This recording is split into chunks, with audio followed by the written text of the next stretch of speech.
সিরাজগঞ্জের সলঙ্গা থানা এলাকা থেকে ১০০ বোতল ফেনসিডিল সহ ২ নারী মাদক ব্যবসায়ীকে গ্রেফতার করেছে র্যাব ১২। ২৭ মে দুপুর ১২টার দিকে র্যাব ১২ ব্যাটালিয়ন সদর কোম্পানির একটি চৌকস অভিযানিক দল সলঙ্গার সিআর বিশিষ্ট সালাউদ্দিন হাইওয়ে হোটেলের সামনে রাজশাহী ঢাকা মহাসড়কে অভিযান চালায়। বিস্তারিত দেখুন হেলাল আহমেদ ইহসানের প্রতিবেদনে। এ সময় ফেনসিডিল পরিবহনের সময় ২ নারীকে আটক করা হয়। গ্রেফতারকৃতরা হলেন মোসাম্মদ রাজিয়া বেগম ও মোসাম্মদ নাসিমা বেগম।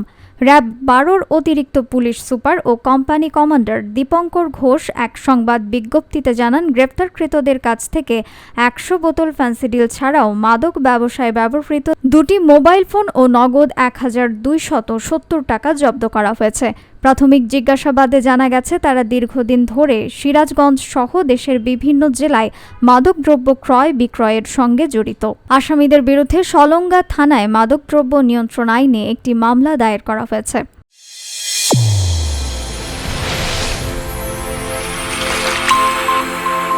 চ্যানেল A1 হৃদয়ের স্পন্দন।